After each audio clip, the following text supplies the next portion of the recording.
I want to start this video by saying that I'm not asking for money and I'm not asking for sympathy. What I'm asking for is if you are a young 14, 16, 21-year-old girl, listen up. I drove to the grocery store. I need to grab some milk and bread and a couple things, flipped open the bank app on my phone, and I've been sitting in my car crying ever since because I never have enough money. And why do I never have enough money? Because when I was a 19-year-old girl, I fell in love. My Mormon faith told me that I was supposed to be a stay-at-home mom. I got married. I started having babies. I dropped out of college.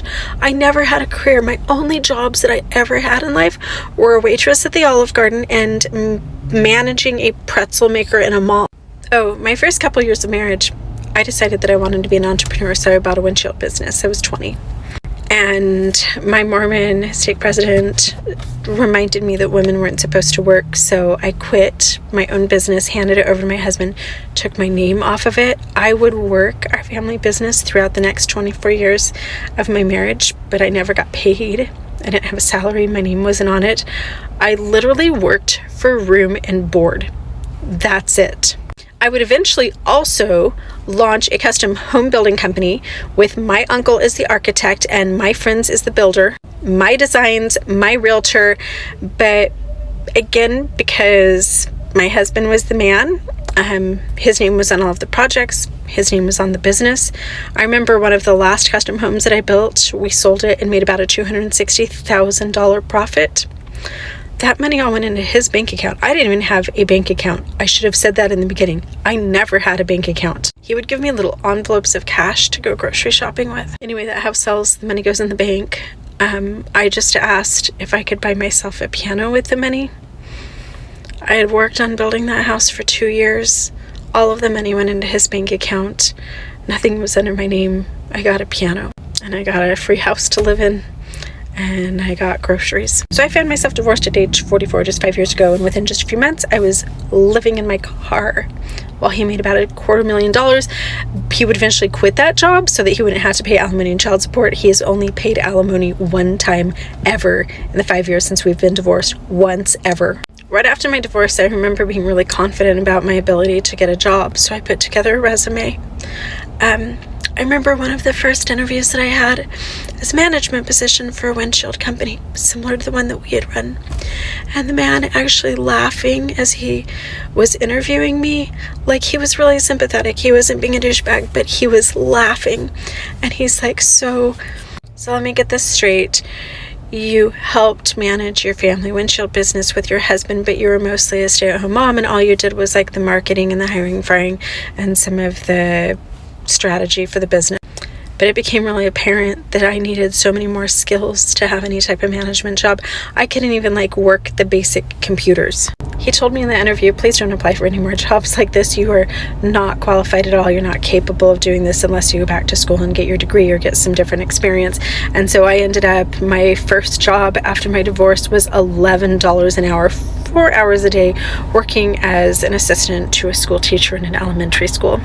I made $44 a day. For 24 years, I lived in $1 million homes. I vacationed all over the world. I spent my summers in Hawaii. I could buy myself $500 jeans, diamond tennis bracelets. We had boats and RVs and whatever I wanted. And it never bothered me once that my financial security was dependent on that man being in love with me. I never realized that him liking me or not liking me or finding me sexy or attractive or interesting determined whether or not my children could eat, whether or not I could buy myself a fucking jug of milk and a loaf of bread. So I had my 5th surgery in 2 years, 2 weeks ago, and I'm supposed to be in bed resting, and I can't because I've worked 7 days a week since my divorce 5 years ago, which is why I'm covered in paint and looking like crap. We actually have a 4-day weekend here in Tucson, and since my partner isn't working, he's working on furniture flip partner projects with me. I have no retirement. I have no savings, no education, no resume. I was almost a straight A student throughout all of my education. I went to college at age 17. I had dreams for my future. I'm working so hard to get myself out of just perpetual side hustle hell. There's not a day that goes by that I don't wonder why I didn't have a fucking backup plan.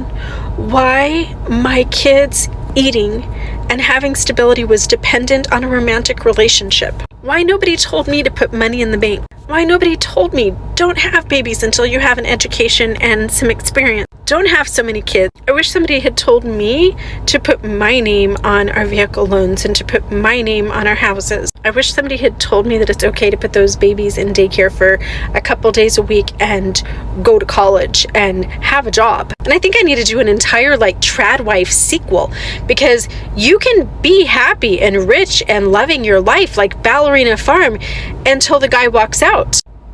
I want you guys to imagine for a minute, even rich Hannah, if Deanna walked out, if all of his financial backing and he had to sell the farm, and then what does she have? Find another rich boy to marry?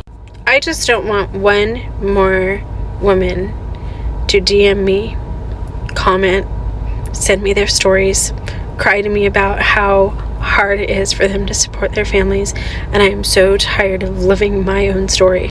We have to make this stop. Raise your daughters to be financially independent. Focus on their futures and educations just as much as you focus on your sons. I wish that someone had done that for me.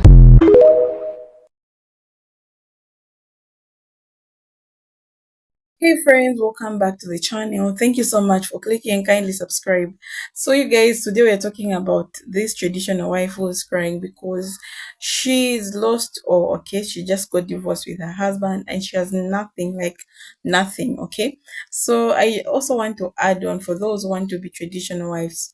For example, if this woman was working, yes, it can be a problem to get divorced someone you love, but again, it can't be much a problem because you're independent, you're able to rent a house, you're able to buy food, and you're able to clothe your children and yourself. So guys, I also want to add on why it can be so challenging if you're a traditional wife to assist to start life again. So divorce is a challenging experience for anyone, but it can be particularly tough on traditional wives. These are women who often take on the role of homemaker, caregiver, and supporter, adhering to more traditional family dynamics. Okay, so when marriage ends, their lives can be upended in a unique ways. First, let's talk about the emotional damage. Traditional wife might experience a profound sense of loss and identity crisis. Their identity is often close to tie their role within the family. When the family structure dissolves, they may struggle with the feelings of worth- worthlessness and the loss of purpose. This emotional uphill can be overwhelming and requires some time and support to navigate. So next, we need to address the financial challenges. Traditional wives might have spent years or even decades out of the workforce, focusing on raising children and managing their household. This can leave them financially vulnerable during a divorce. Re entering the job market can be tough, especially if they lack recent work experiences or modern job skills. The shift from a dual income household to a single income situation also be a significant shock, affecting their standard of living. Another thing that I can talk about is the social challenges that comes with divorce. Traditional wives might find themselves losing not just a spouse, but also the social network that was built around their marriage. Friends and family can sometimes take sides, leading feelings of isolation. This loss of support system can exhibit the emotional and logistical challenges of starting over. Legal and custody issues. Legal and custody issues battles can also hit the traditional wives hard. Navigating the legal system, fighting for fair settlements, and ensuring adequate child support can be complex and stressful. Traditional wives might also face biases in the legal system, particularly if they have been out of the workforce and are perceived as less capable of providing for their children. Another thing is rebuilding life post divorce. Rebuilding life post divorce is another significant harder thing. Traditional wives need to rediscover their independence and rebuild their self esteem.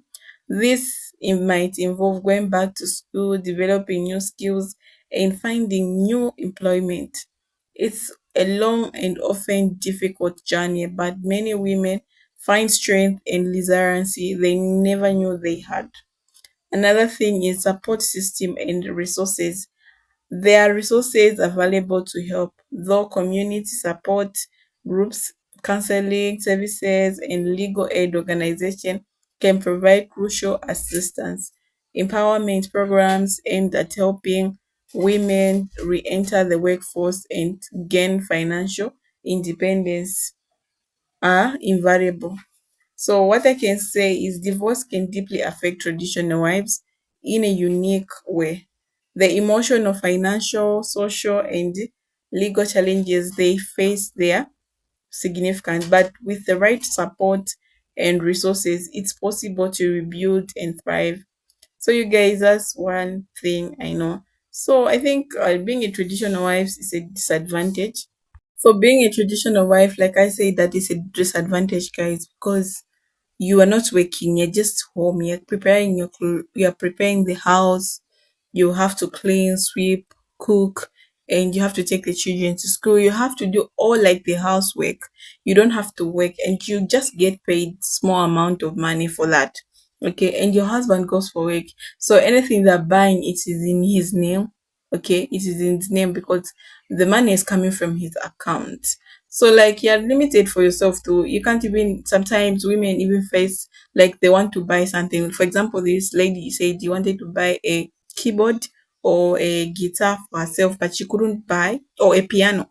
She couldn't buy the piano because her husband is the one having money. Even if this woman had worked for that money, but the man is like the one who has a say when it comes to money issues. So like I think it's not a good idea to be a traditional wife in this era we are living right now because no, in case of divorce, like what happened to her, so she doesn't, you don't have to regret it.